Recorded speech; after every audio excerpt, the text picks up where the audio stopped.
बहुत समय पहले, जब धरती पर देवताओं का राज्य था और मनुष्य अभी भी सत्य को समझने का यत्न कर रहा था, तब एक बहुत बड़ा राज्य था। इस राज्य का नाम था वैभवपुर। यहां का राजा था महाराज विक्रमादित्य। वो इतना धनवान था कि उसके प्रासाद में स्वर्ण रजत के पात्र थे, हीरे मोती जड़ा हुआ सिंहासन था और हजारों सेवक सेविकाएं उसकी सेवा में लगे रहते थे। महाराज विक्रमादित्य को प्रतीत होता था कि संसार में उससे बड़ा कोई नहीं है।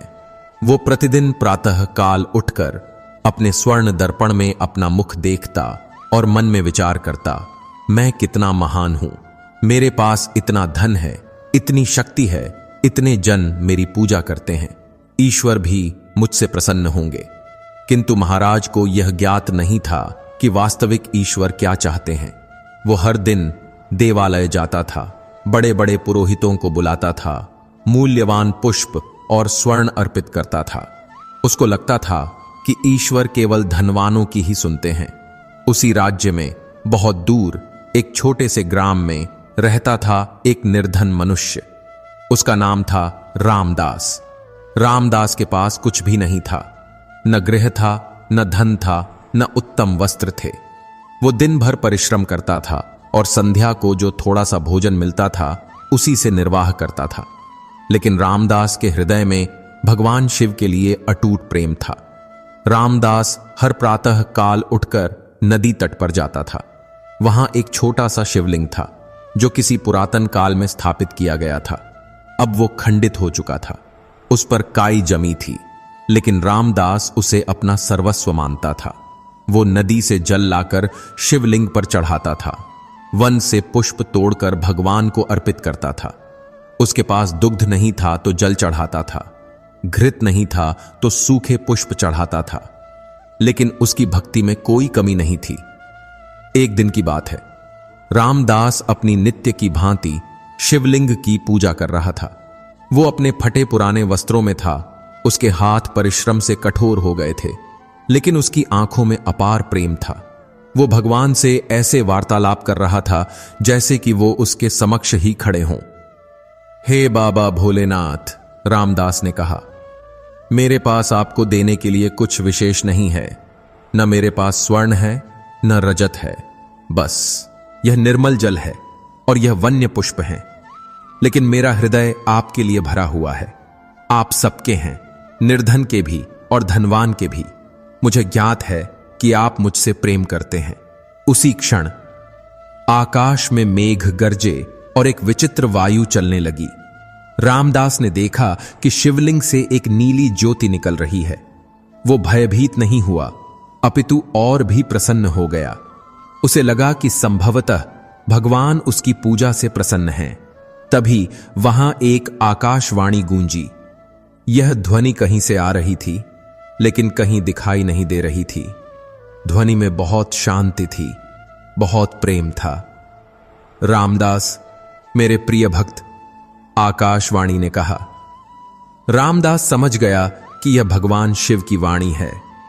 वो तत्काल शिवलिंग के समक्ष सिर झुकाकर बैठ गया। भगवान, रामदास ने कहा, आप मुझ निर्धन पर इतनी कृपा क्यों कर रहे हैं? रामदास, भगवान शिव की वाणी फिर आई। तुम सोचते हो कि तुम निर्धन हो? तुम सोचते हो कि तुम्हारे पास कुछ नहीं है? अरे भोले, तुम्हारे पास वह वस्तु है जो राजा महाराजाओं के पास भी नहीं है। तुम्हारे पास सच्चा प्रेम है, सच्ची भक्ति है। रामदास की आंखों से अश्रु निकल आए। वो बोला, भगवान, फिर भी मैं आपको वो सब नहीं दे सकता जो धनवान लोग देते हैं। वो स्वर्ण रजत चढ़ाते हैं, मैं केवल जल चढ़ा सकता हूं। भगवान शिव हंसे। उनकी हंसी में बहुत प्रेम था। रामदास, तू एक कार्य कर। कल प्रातः तू राजा विक्रमादित्य के प्रासाद जा। मैं तुझे कुछ दिखाना चाहता हूं, लेकिन स्मरण रख, तू वहां अपने वास्तविक रूप में जाना। न तो अपने वस्त्र बदलना, न अपना व्यवहार बदलना। बिल्कुल वैसे ही जाना जैसे तू है। रामदास को थोड़ा भय लगा। राजा के प्रासाद में वो कैसे जा सकता है? उसके पास उत्तम वस्त्र भी नहीं है और राजा उसे देखकर क्रोधित हो जाएगा। लेकिन भगवान का आदेश था तो उसने हां कह दी। अगली सुबह रामदास डरते डरते राजा के प्रासाद की ओर चल पड़ा। मार्ग में लोग उसे देखकर आश्चर्यचकित हो रहे थे। कुछ लोग कह रहे थे, यह निर्धन मनुष्य राजा के प्रासाद में क्यों जा रहा है? द्वारपाल इसे भगा देंगे। जब रामदास प्रासाद के द्वार पर पहुंचा तो द्वारपालों ने उसे देखा। वो फटे पुराने वस्त्रों में था, उसके केश बिखरे हुए थे और पैरों में कोठी ई पादुका नहीं थी। द्वारपाल क्रोधित हो उठा। अरे भिक्षुक, द्वारपाल ने चिल्लाकर कहा, यहां से दूर हो जा। यह राजा का प्रासाद है, तेरे जैसे मलिन मनुष्य का यहां कोई कार्य नहीं है। लेकिन रामदास ने विनम्रता से कहा, महाशय, मुझे महाराज से मिलना है, मेरे भगवान ने मुझे भेजा है। द्वारपाल हंसने लगा, तेरे भगवान? अरे विक्षिप्त, महाराज के पास समय है तेरे जैसे भिक्षुकों के लिए, चल भाग यहां से। लेकिन तभी एक विचित्र घटना हुई। आकाश में अचानक मेघ घिर आए और तीव्र वायु चलने लगी। प्रासाद के द्वार स्वतः खुल गए। द्वारपाल हैरान रह गया। रामदास ने इसे भगवान का संकेत समझा और प्रासाद के भीतर चला गया। राजा विक्रमादित्य अपने स्वर्ण सिंहासन पर बैठा था। उसके समक्ष कई मंत्री और दरबारी खड़े थे। वो किसी महत्वपूर्ण कार्य की चर्चा कर रहे थे। तभी रामदास दरबार में आ गया। जैसे ही राजा ने रामदास को देखा, उसका मुख क्रोध से लाल हो गया। यह मलिन भिक्षुक यहां कैसे आ गया? राजा ने चिल्लाकर कहा। द्वारपाल कहां हैं? इसे तत्काल बाहर निकालो। रामदास ने हाथ जोड़कर कहा, महाराज, मैं आपसे कुछ मांगने नहीं आया हूं, मैं केवल आपको कुछ बताने आया हूं। तू मुझे कुछ बताएगा? राजा हंसने लगा। सारे दरबारी भी हंसने लगे। अरे भिक्षुक, तेरे पास क्या ज्ञान है जो तू राजा को बताएगा? तू जानता भी है कि तू किससे बात कर रहा है। रामदास शांत रहा। उसे भगवान शिव की वाणी स्मरण आई। वो बोला, महाराज, मैं जानता हूं कि आप बहुत बड़े राजा हैं, आपके पास बहुत धन है, बहुत शक्ति है, लेकिन मैं आपको एक ऐसी बात बताना चाहता हूं जो शायद आप नहीं जानते। राजा और भी क्रोधित हो गया। चुप कर भिक्षुक, तेरी यह धृष्टता कैसे हुई मुझसे कहने की कि मैं कुछ नहीं जानता? मैं इस संपूर्ण राज्य का स्वामी हूं। मेरे पास हजारों सैनिक हैं, करोड़ों की संपत्ति है, तू क्या जानता है? रामदास ने फिर विनम्रता से कहा, महाराज, मैं आपकी महानता को नहीं नकार रहा, लेकिन मैं आपको केवल यह बताना चाहता था कि भगवान की दृष्टि में राजा और रंक में कोई भेद नहीं है। वो सबको एक ही दृष्टि से देखते हैं। यह सुनकर राजा को बहुत क्रोध आया। कैसी व्यर्थ बात कर रहा है तू? भगवान राजाओं को अधिक प्रेम करते हैं क्योंकि राजा उनको स्वर्ण रजत चढ़ाते हैं। तू क्या चढ़ाता है? जल और सूखे पुष्प? जी हां महाराज, रामदास ने कहा, मैं केवल जल और वन्य पुष्प ही चढ़ा सकता हूं, लेकिन मराते आप तो उस सबका साम को सफा रहा, मैं अपना सारा प्रेम भी चढ़ाता हूं। राजा के दरबारियों ने कहा, महाराज, इस उन्मत्त की बातों में मत आइए, यह केवल एक निर्धन भिक्षुक है, इसे यहां से निकाल दीजिए। लेकिन तभी एक विचित्र घटना हुई। दरबार में अचानक शीतल वायु आई और एक मधुर सुगंध फैल गई। सभी लोग हैरान हो गए। फिर वहां एक रहस्यमयी आकाशवाणी गूंजी। विक्रमादित्य, आकाशवाणी ने कहा। राजा और सभी दरबारी भयभीत हो गए। वाणी कहां से आ रही थी, कुछ पता नहीं चल रहा था। मैं शिव हूं, वाणी ने कहा, तुम दोनों को एक परीक्षा देनी है। राजा का मुंह खुला का खुला रह गया। भगवान शिव स्वयं उसके दरबार में आए हैं। वो तत्काल सिंहासन से उतरकर भूमि पर गिर गया। भगवान, राजा ने कहा, आप यहां कैसे? मैं आपका सबसे बड़ा भक्त हूं, मैं आपको इतना स्वर्ण रजत चढ़ाता हूं। चुप! भगवान शिव की वाणी में अब कठोरता थी। तू कहता है कि तू मेरा सबसे बड़ा भक्त है, तो फिर तूने अभी इस रामदास के साथ ऐसा व्यवहार क्यों किया? क्या तुझे लगता है कि मैं केवल राजाओं से प्रेम करता हूं? राजा ने कहा, लेकिन भगवान, यह तो एक निर्धन मनुष्य है, इसके पास कुछ भी नहीं है। बस यही तो तेरी भूल है, भगवान शिव ने कहा। तू सोचता है कि धन से भक्ति मापी जाती है। तू अपने ऐश्वर्य के घमंड में अंधा हो गया है। आज मैं तुम दोनों को एक परीक्षा देता हूं। इस परीक्षा से पता चल जाएगा कि वास्तविक भक्त कौन है। राजा घबरा गया। भगवान, क्या परीक्षा है? सुनो दोनों, भगवान शिव ने कहा, मैं तुम दोनों को एक कार्य देता हूं। तुम दोनों को मेरे लिए एक मंदिर बनाना है, लेकिन यह मंदिर विशेष होगा। इसमें तुम्हें अपना सर्वस्व लगाना होगा, अपना समय, अपना परिश्रम, अपना प्रेम। तुम्हें 1 वर्ष का समय मिलता है। 1 वर्ष पश्चात मैं देखूंगा कि किसका मंदिर अधिक सुंदर है। राजा प्रसन्न हो गया। वो सोचने लगा, मेरे पास इतना धन है, इतने कारीगर हैं, मैं विश्व का सबसे भव्य मंदिर बनाऊंगा। भगवान निश्चय ही मुझसे प्रसन्न होंगे। रामदास चुप रहा। वो सोच रहा था कि उसके पास तो कुछ भी नहीं है, वो मंदिर कैसे बनाएगा। लेकिन उसने भगवान पर विश्वास किया। भगवान शिव ने कहा, लेकिन एक शर्त है, तुम दोनों को यह मंदिर स्वयं अपने हाथों से बनाना होगा।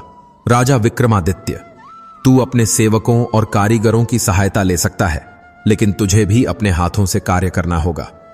और रामदास, तू अकेले ही करेगा। राजा ने सोचा, यह तो और भी सरल है। मेरे पास हजारों लोग हैं जो मेरी सहायता करेंगे, मैं केवल थोड़ा सा हाथ लगा दूंगा। भगवान की वाणी अदृश्य हो गई। राजा और रामदास दोनों अपने अपने कार्य में लग गए। राजा ने तत्काल अपने सर्वश्रेष्ठ शिल्पकारों और कारीगरों को बुलाया। उसने कहा, मुझे सबसे भव्य मंदिर बनाना है। धन की कोई कमी नहीं है। सर्वश्रेष्ठ पाषाण लाओ, सर्वश्रेष्ठ कारीगर लाओ। मंदिर इतना सुंदर होना चाहिए कि देवगण भी चकित हो जाएं। कारीगरों ने कार्य आरंभ कर दिया। दूर दूर से सर्वश्रेष्ठ पाषाण आए, हीरे मोती मंगाए गए, स्वर्ण रजत से मंदिर को सजाने का प्रबंध किया गया। हजारों श्रमिक दिन रात कार्य करने लगे। राजा प्रतिदिन मंदिर का निरीक्षण करने जाता था। वो केवल देखता था कि कार्य कैसा चल रहा है। कभी कभार वो 1-2 पाषाण उठाकर रख देता था और सोचता था कि उसने अपने हाथों से कार्य कर लिया। आरंभ में राजा बहुत उत्साहित था, लेकिन धीरे धीरे उसका मन ऊब गया। वो सोचने लगा, यह तो बहुत लंबा कार्य है, मैं क्यों प्रतिदिन यहां आऊं? मेरे कारीगर सब कुछ ठीक से कर रहे हैं। राजा कम और कम मंदिर के पास आने लगा। वो अपने आराम और भोग विलास में व्यस्त हो गया।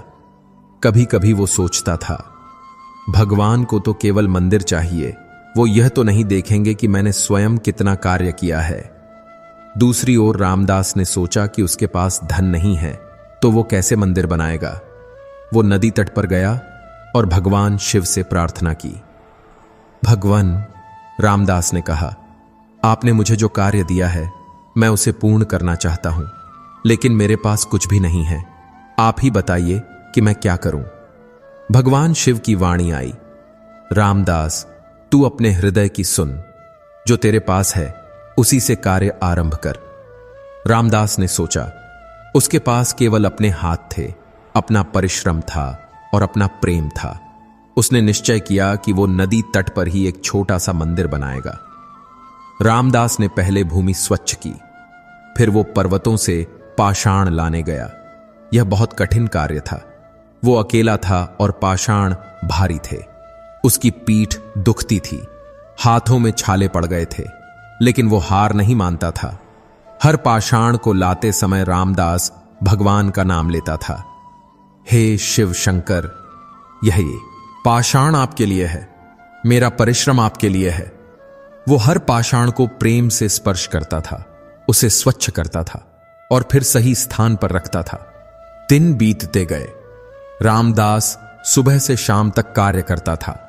वो स्वयं भोजन भी कम करता था ताकि अधिक समय मंदिर बनाने में दे सके। धीरे धीरे एक छोटा सा लेकिन बहुत सुंदर मंदिर बनने लगा। रामदास हर पाषाण को इस तरह लगाता था जैसे वो कोई बहुमूल्य हीरा हो। वो मंदिर की दीवारों को अपने हाथों से स्वच्छ करता था। नदी से जल लाकर हर दिन मंदिर को धोता था। उसने वन से पुष्पों की लताएं लाकर मंदिर के चारों ओर लगाईं। 6 महीने पश्चात रामदास का मंदिर तैयार हो गया। यह बहुत छोटा था, लेकिन इसमें एक अद्भुत शांति थी। जो भी इसे देखता था उसका मन प्रसन्न हो जाता था। पास के ग्रामवासी कहते थे कि इस मंदिर में जाने से हृदय को बहुत शांति मिलती है। रामदास ने मंदिर के मध्य में एक शिवलिंग स्थापित किया। यह कोई मूल्यवान शिवलिंग नहीं था। उसने नदी से एक चिकना पाषाण उठाया था और उसे प्रेम से तराशा था। लेकिन इस शिवलिंग में एक अद्भुत शक्ति थी।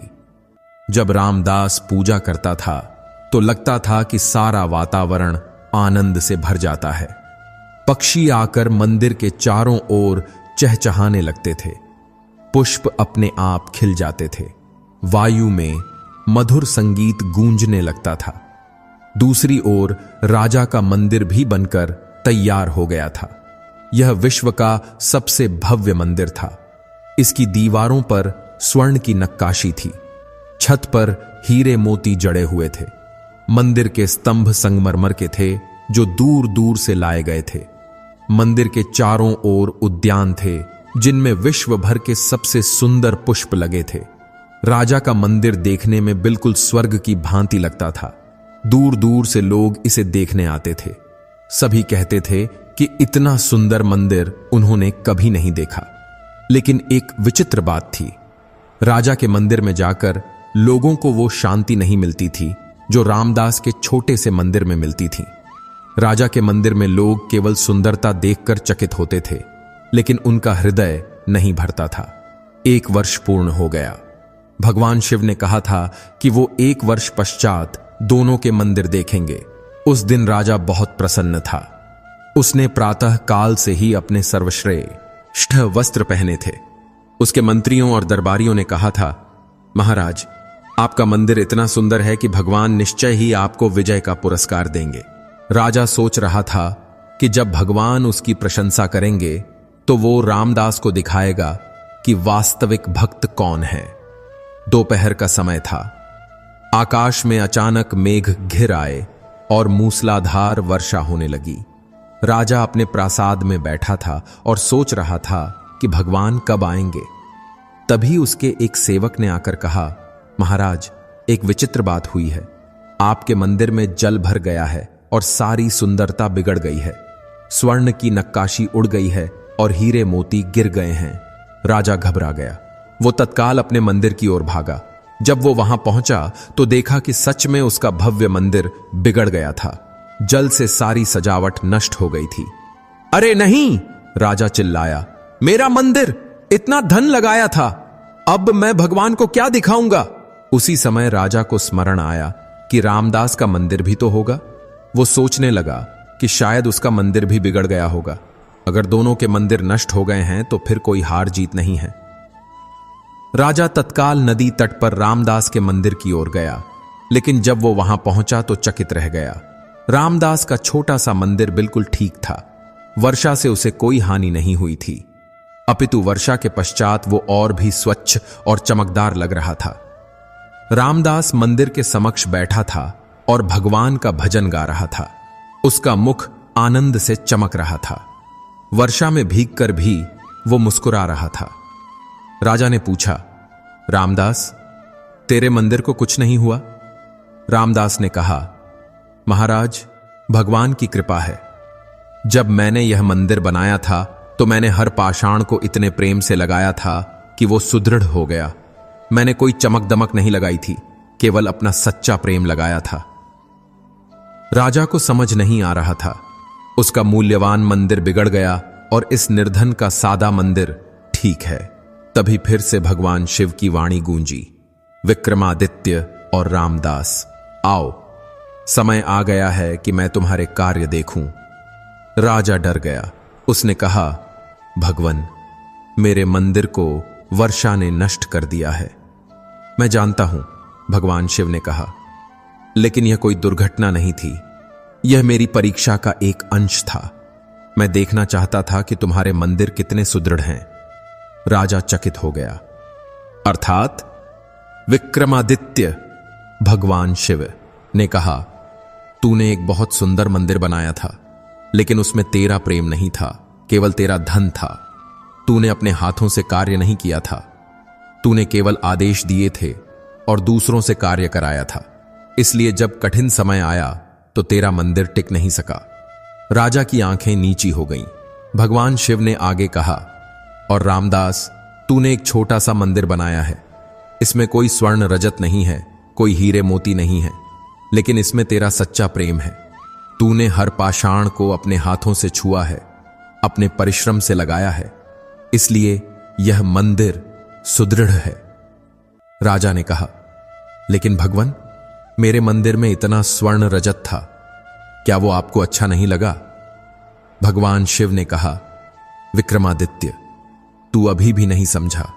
मुझे स्वर्ण रजत नहीं चाहिए, मुझे सच्चा प्रेम चाहिए। तूने धन से मंदिर बनाया, लेकिन हृदय से नहीं बनाया। रामदास ने हृदय से मंदिर बनाया, इसलिए उसका मंदिर मेरे लिए अधिक मूल्यवान है। राजा को अपनी भूल समझ आई, लेकिन अभी भी उसके मन में अहंकार था। वो बोला, भगवान, लेकिन मैं राजा हूं, मेरी स्थिति भिन्न है। लोग मुझसे अपेक्षा करते हैं कि मैं बड़े कार्य करूं। भगवान शिव ने कहा, विक्रमादित्य, यही तो तेरी सबसे बड़ी भूल है। तू सोचता है कि तेरी स्थिति तुझे विशेष बनाती है, लेकिन मेरी दृष्टि में राजा और रंक में कोई भेद नहीं है। दोनों मेरी संतानें हैं। राजा ने कहा, लेकिन भगवान, मैं आपको इतना सारा चढ़ावा चढ़ाता हूं, रामदास केवल जल चढ़ाता है। तू अभी भी नहीं समझा, भगवान शिव ने कहा। रामदास का एक बूंद जल तेरे सारे स्वर्ण से कीमती है, क्योंकि उसका जल प्रेम से भरा है, तेरा स्वर्ण दिखावे से भरा है। राजा चुप हो गया। उसे पहली बार अनुभव हो रहा था कि शायद वो गलत था। भगवान शिव ने कहा, तुम दोनों को एक और परीक्षा देता हूं। कल प्रातः काल तुम दोनों को एक कार्य करना है। तुम्हें अपने अपने मंदिर में एक दिन तक भगवान की सेवा करनी है, लेकिन इस सेवा में तुम्हें केवल अपने हाथों का उपयोग करना है, किसी और की सहायता नहीं लेनी है। अगली सुबह राजा अपने मंदिर गया।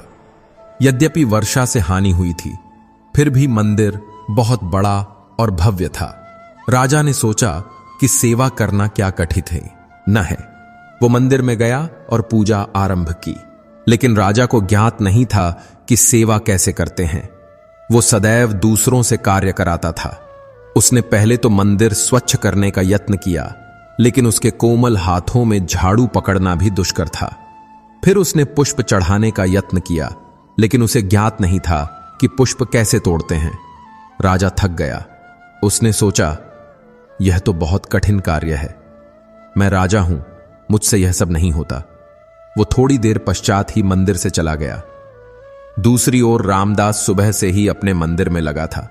वो पहले मंदिर को स्वच्छ करता था, फिर शिवलिंग को नए जल से स्नान कराता था, फिर वन से ताजे पुष्प लाकर भगवान को अर्पित करता था।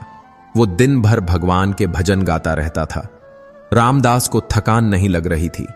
उसे लग रहा था कि वो भगवान के साथ समय बिता रहा है। वो आनंद से नाच रहा था, गा रहा था।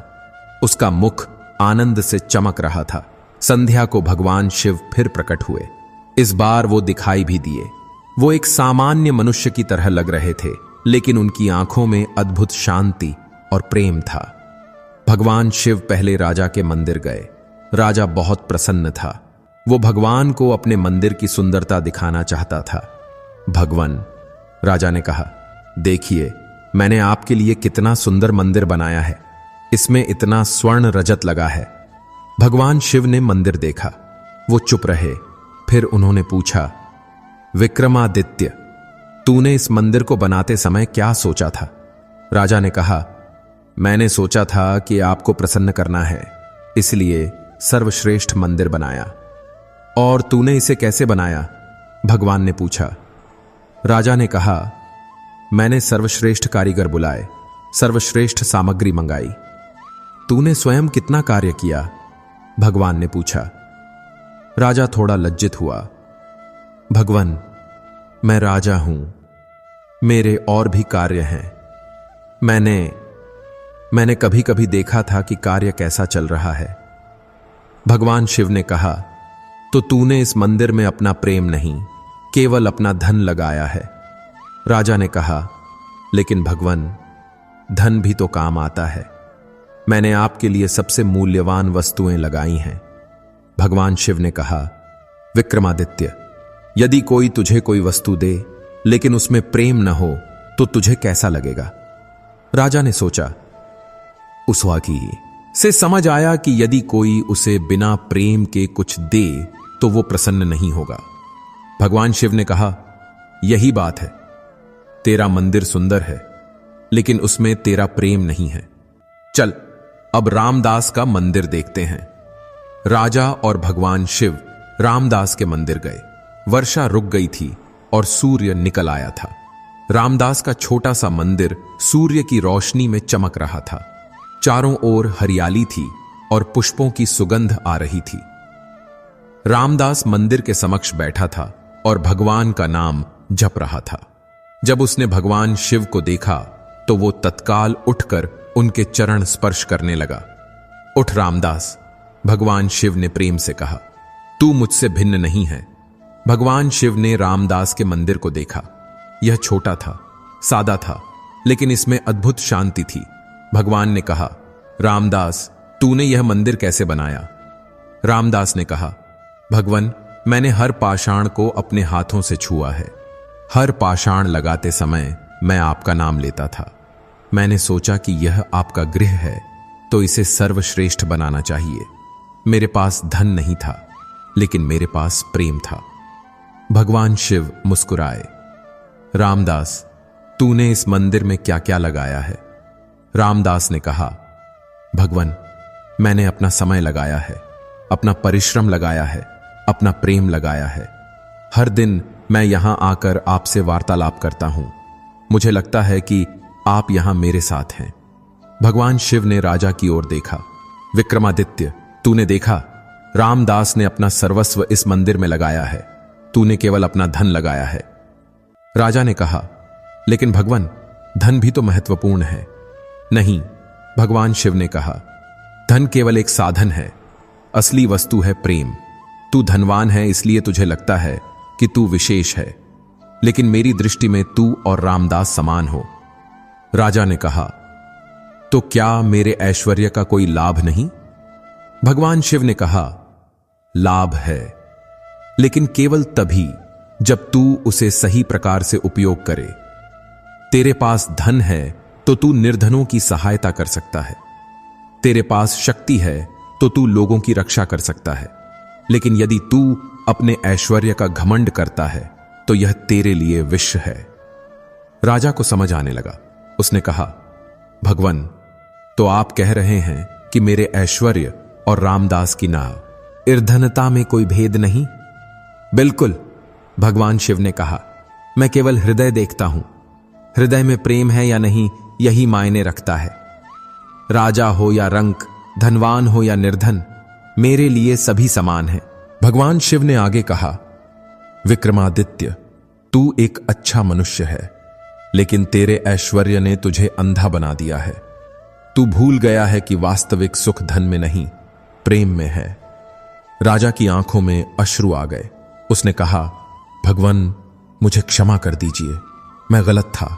मैंने रामदास के साथ बुरा व्यवहार किया था। रामदास ने तत्काल कहा, नहीं महाराज, आपने कुछ गलत नहीं किया, हम सब भगवान की संतानें हैं। भगवान शिव ने कहा, देखा विक्रमादित्य, रामदास के हृदय में तेरे लिए कोई क्रोध नहीं है, क्योंकि उसने समझ लिया है कि सभी एक ही आत्मा के भिन्न भिन्न रूप हैं।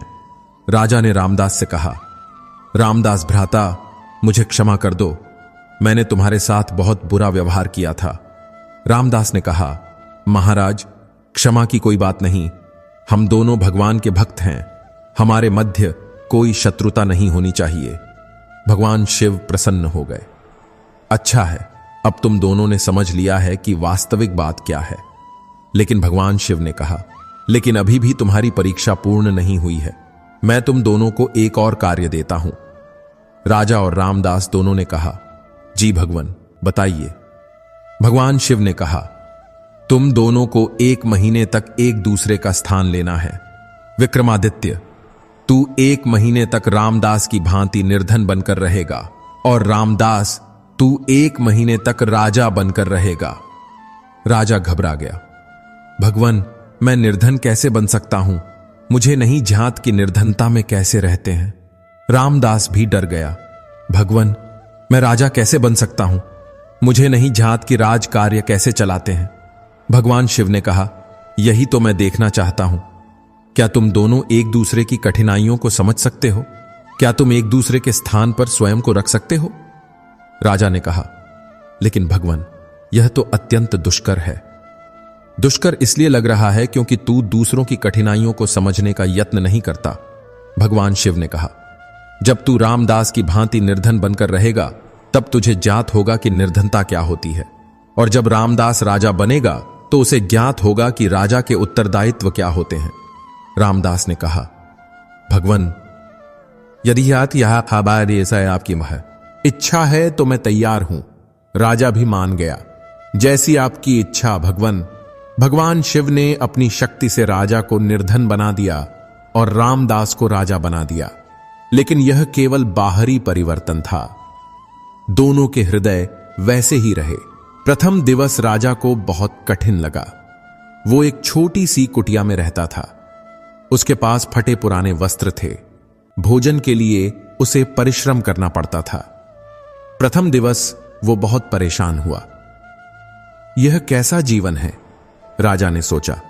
हर वस्तु के लिए इतना परिश्रम करना पड़ता है, भोजन भी इतना सादा है, शयन का स्थान भी इतना कठोर है। लेकिन धीरे धीरे राजा को कुछ भिन्न अनुभव होने लगा। जब वो अपने हाथों से कार्य करता था तो उसे एक अद्भुत संतुष्टि मिलती थी। जब वो परिश्रम करके भोजन अर्जित करता था तो उस भोजन का स्वाद अलग ही लगता था। प्रथम सप्ताह के पश्चात राजा को समझ आया कि निर्धन लोग कितना परिश्रम करते हैं। वो अब रामदास के परिश्रम को समझने लगा था। दूसरी ओर रामदास को राजा बनाया गया था। प्रथम दिवस वो भी बहुत घबराया। प्रासाद में इतने सारे सेवक, इतने सारे उत्तरदायित्व, लोग उससे राज्य के विषय में प्रश्न पूछ रहे थे। रामदास ने सोचा, भगवान, यह तो बहुत कठिन कार्य है। राजा बनना सरल नहीं है। लेकिन रामदास का हृदय निर्मल था। वो हर निर्णय प्रेम और न्याय से करता था। जब कोई निर्धन मनुष्य उसके पास आता था तो वो उसकी बात धैर्य से सुनता था। वो समझता था कि राजा होना केवल सुख भोगने के लिए नहीं है, अपितु लोगों की सेवा करने के लिए है। एक दिन रामदास के पास एक बहुत निर्धन स्त्री आई। उसका पुत्र बीमार था और उसके पास उपचार के लिए धन नहीं था। वो रो रही थी। रामदास का हृदय भर आया। उसने तत्काल राजकीय वैद्य को बुलाया और स्त्री के पुत्र का उपचार कराया। उसने अपने राजकोष से धन देकर उस स्त्री की सहायता की। दरबारी हैरान थे। वो आपस में कहने लगे, महाराज कुछ बदल गए हैं। पहले वो निर्धनों पर इतना ध्यान नहीं देते थे। रामदास प्रतिदिन राज्य में घूमता था और देखता था कि लोग कैसे रह रहे हैं। उसने देखा कि कुछ लोग बहुत निर्धन हैं और कुछ लोग बहुत धनवान हैं। उसने निश्चय किया कि वो इस अंतर को कम करेगा। उसने राज्य में नई योजनाएं बनाई। निश्चय की था। धनों के लिए कार्य की व्यवस्था की, रोगियों के लिए मुफ्त उपचार की व्यवस्था की, बालकों के लिए पाठशालाएं खुलवाईं। दूसरी ओर राजा को निर्धनता का अनुभव हो रहा था। एक दिन वो परिश्रम करके थक गया था। उसे बहुत भूख लगी थी, लेकिन भोजन के लिए कुछ नहीं था। वो बहुत परेशान हो गया। हे भगवान, राजा ने प्रार्थना की, मुझे पहले कभी ज्ञात नहीं था कि निर्धनता इतनी कठिन है। मैं तो प्रतिदिन प्रासाद में उत्तम भोजन करता था। अब मुझे समझ आया कि रामदास कितनी कठिनाइयों में रहता था, फिर भी वो सदैव प्रसन्न रहता था। उस दिन राजा को पहली बार अनुभव हुआ कि सुख धन में नहीं, मन की शांति में होता है। वो सोचने लगा कि रामदास के पास कुछ नहीं था, फिर भी वो इतना प्रसन्न कैसे रहता था।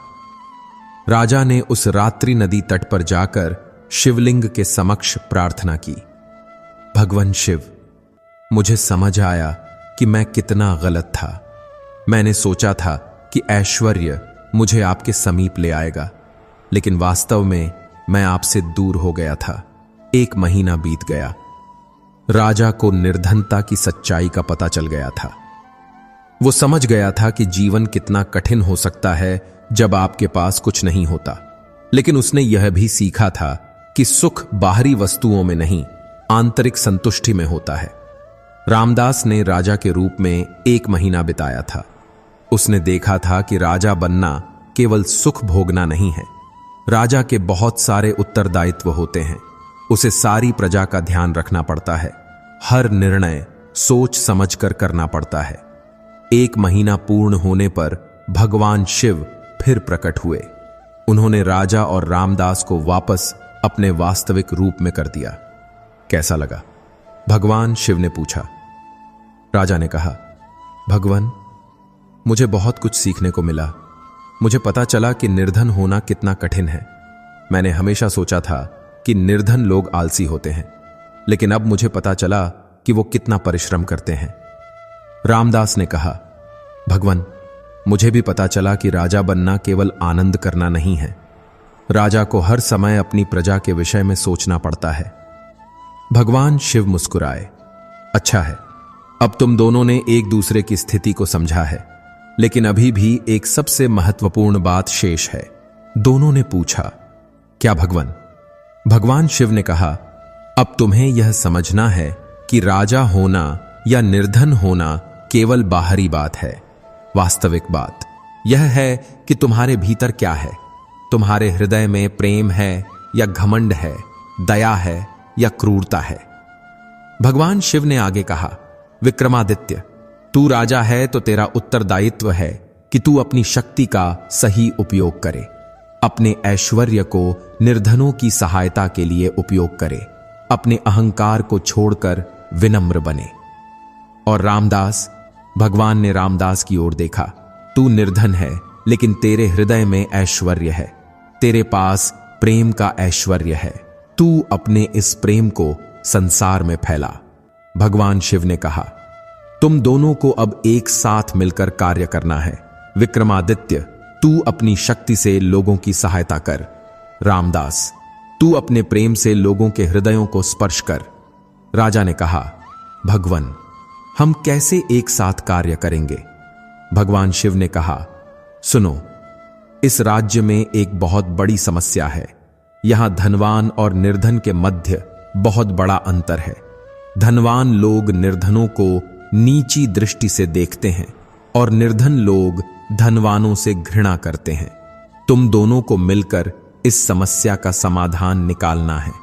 राजा ने कहा, भगवान, यह कैसे संभव है? भगवान शिव ने कहा, यह तभी संभव है जब तुम दोनों मिलकर लोगों को समझाओ कि सभी एक ही परमात्मा की संतानें हैं।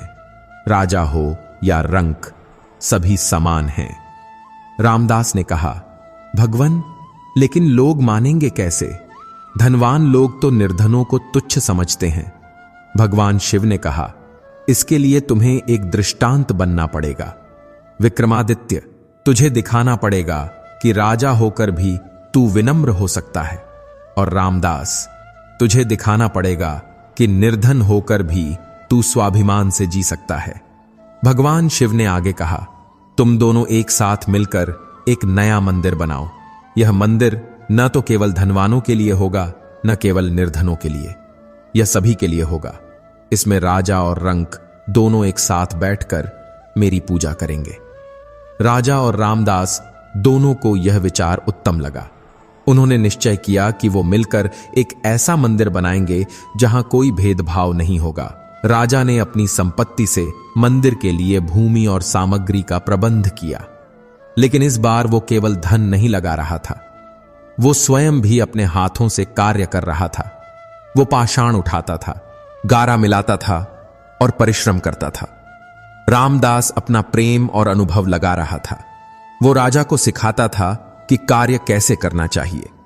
वो भगवान के भजन गाकर कार्य करने वाले लोगों का मन प्रसन्न रखता था। यह एक अद्भुत दृश्य था। एक राजा और एक निर्धन मनुष्य एक साथ मिलकर कार्य कर रहे थे। आरंभ में लोग चकित थे। धनवान लोग कह रहे थे, महाराज निर्धन के साथ कार्य क्यों कर रहे हैं? निर्धन लोग कह रहे थे, रामदास राजा के साथ कार्य क्यों कर रहा है? लेकिन धीरे धीरे लोगों को समझ आने लगा। जब वो देखते थे कि राजा और रामदास में कोई भेदभाव नहीं है, तो उनका भी मन बदलने लगा। राजा अब निर्धनों से सम्मान से बात करता था। वो समझ गया था कि निर्धनता कोई पाप नहीं है।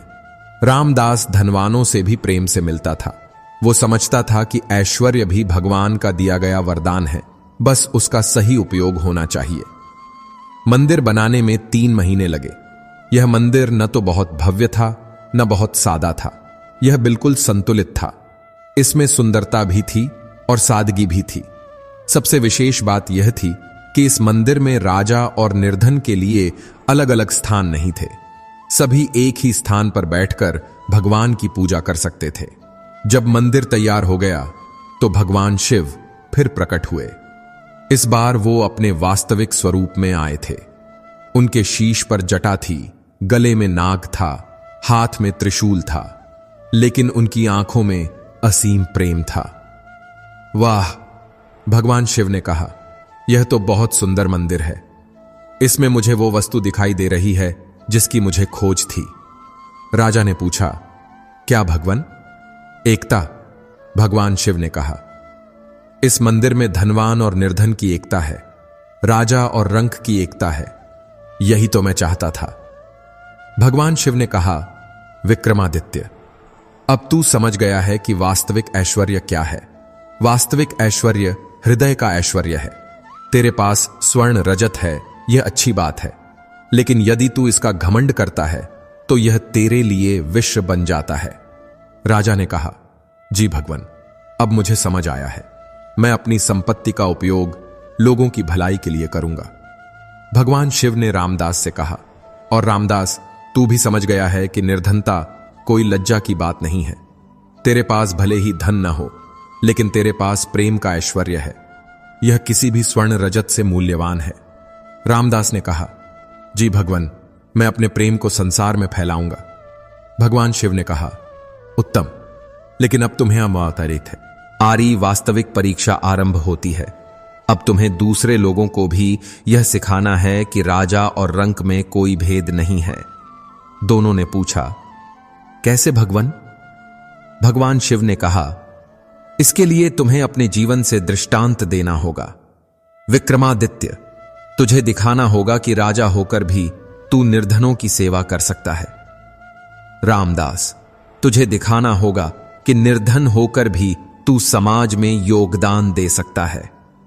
भगवान शिव ने आगे कहा, और सबसे महत्वपूर्ण बात, तुम दोनों को दिखाना होगा कि मित्रता और प्रेम में कोई धनवान निर्धन नहीं होता। तुम दोनों के मध्य जो मित्रता हुई है वो लोगों के लिए एक उदाहरण होगी। राजा और रामदास ने भगवान शिव को वचन दिया कि वो उनका संदेश संसार में फैलाएंगे। भगवान शिव अदृश्य हो गए, लेकिन उनका संदेश राजा और रामदास के हृदयों में बस गया था। अगले दिन से राजा ने अपने राज्य में बड़े परिवर्तन किए। उसने घोषणा की कि अब राज्य के हर मंदिर में धनवान और निर्धन एक साथ बैठकर पूजा कर सकते हैं। उसने यह भी कहा कि राज दरबार में कोई भी मनुष्य आकर अपनी समस्या रख सकता है, चाहे वो कितना भी निर्धन हो। राजा स्वयं हर सप्ताह निर्धन बस्तियों में जाता था और लोगों से मिलता था। वो अपने हाथों से निर्धनों को भोजन बांटता था। लोग पहले चकित होते थे, फिर प्रसन्न होते थे। आरंभ में धनवान लोगों को राजा का यह व्यवहार अच्छा नहीं लगा। वो कहते थे, महाराज का मस्तिष्क फिर गया है, राजा निर्धनों के साथ कैसे बैठ सकता है। लेकिन राजा ने उन्हें समझाया, देखिए, हम सब एक ही ईश्वर की संतानें हैं। अमीरी गरीबी केवल बाहरी बात है, भीतर से हम सब एक ही हैं। धीरे धीरे धनवान लोगों का भी मन बदलने लगा। जब वो देखते थे कि महाराज स्वयं निर्धनों की सेवा कर रहे हैं तो वो भी लज्जित होते थे। कुछ धनवान लोगों ने भी निर्धनों की सहायता करना आरंभ किया। रामदास भी अपना कार्य कर रहा था। वो ग्राम ग्राम जाकर लोगों को भगवान का संदेश सुनाता था। वो कहता था, भाइयों, हम सब भगवान की आंखों में समान हैं। कोई छोटा नहीं, कोई बड़ा नहीं। पहले लोग रामदास की बात नहीं मानते थे। वो कहते थे, तू निर्धन है, तू क्या जानता है। लेकिन रामदास हार नहीं मानता था। वो मापार वो अपने प्रेम और धैर्य थे कि एक और पपाई आते से लोगों को समझाता रहता था। धीरे धीरे लोगों को उसकी बातों में सत्य दिखने लगा। एक दिन एक धनवान सेठ रामदास के पास आया। वो बहुत परेशान था।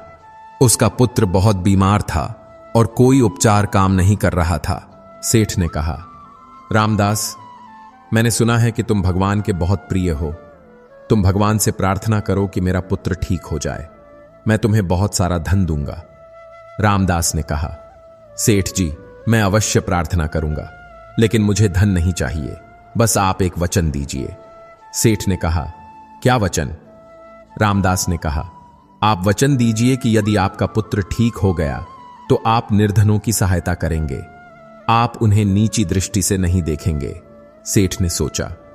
उसे लगा कि यदि पुत्र ठीक हो जाता है तो कोई भी शर्त मान लेगा। उसने हां कह दी। रामदास ने पूरी रात्रि भगवान शिव की प्रार्थना की। उसने अपने पूरे हृदय से भगवान से कहा, भगवान, इस सेठ के पुत्र को ठीक कर दीजिए। यह आपका चमत्कार देखकर समझ जाएगा कि आप सबसे प्रेम करते हैं। अगली सुबह सेठ का पुत्र ठीक हो गया। सेठ बहुत प्रसन्न हुआ। वो रामदास के पास आया और उसके चरण स्पर्श करने लगा। रामदास, सेठ ने कहा, तुमने मेरे पुत्र की जान बचाई है। तुम वास्तव में भगवान के प्रिय हो। रामदास ने कहा, सेठ जी, मैं कुछ नहीं हूं, भगवान की कृपा है।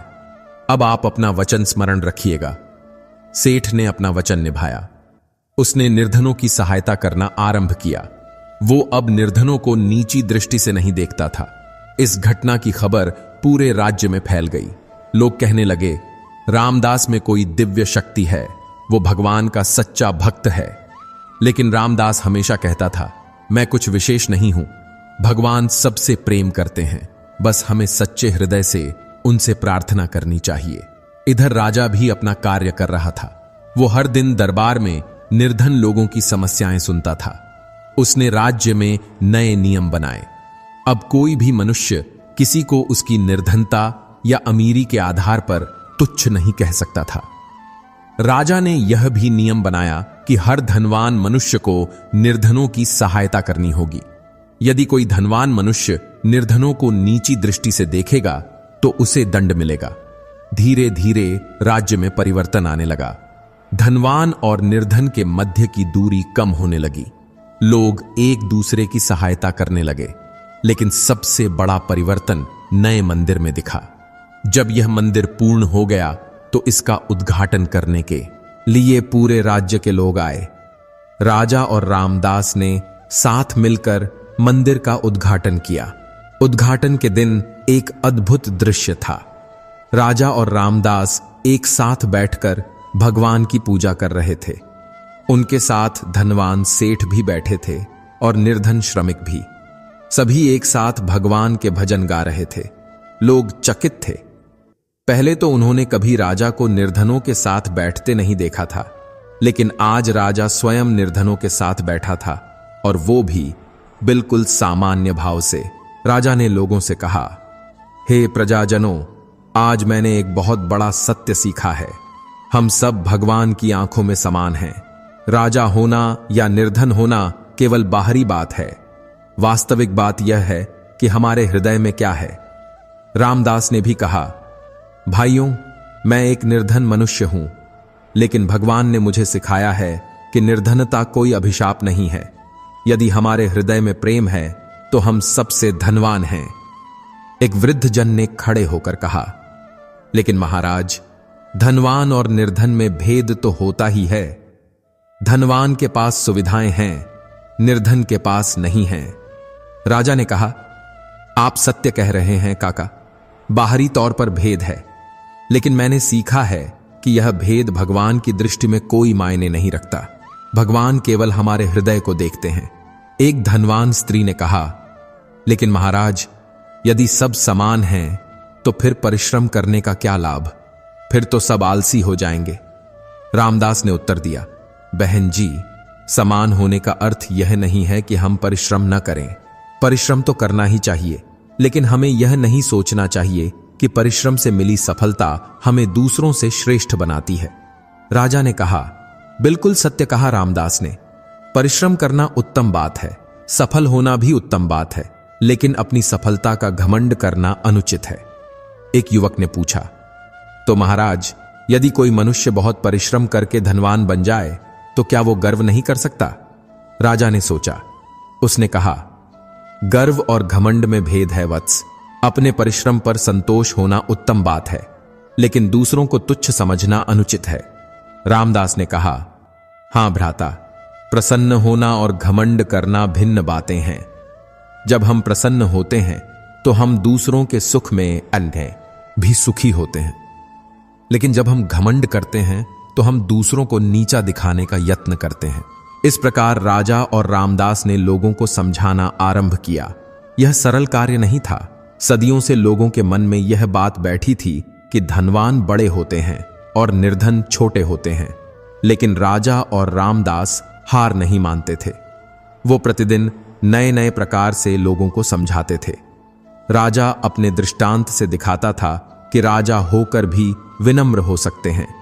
रामदास अपने प्रेम से दिखाता था कि निर्धन होकर भी स्वाभिमान से जी सकते हैं। और इस प्रकार वैभवपुर की भूमि पर एक नए युग का आरंभ हुआ।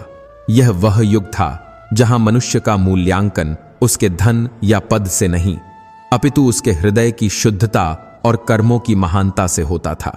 राजा विक्रमादित्य और रामदास की मित्रता एक किंवदंती बन गई, एक ऐसा दृष्टांत जो पीढ़ियों को यह सिखाता रहा कि सच्ची भक्ति आडंबर में नहीं, अपितु निश्चल प्रेम में निवास करती है।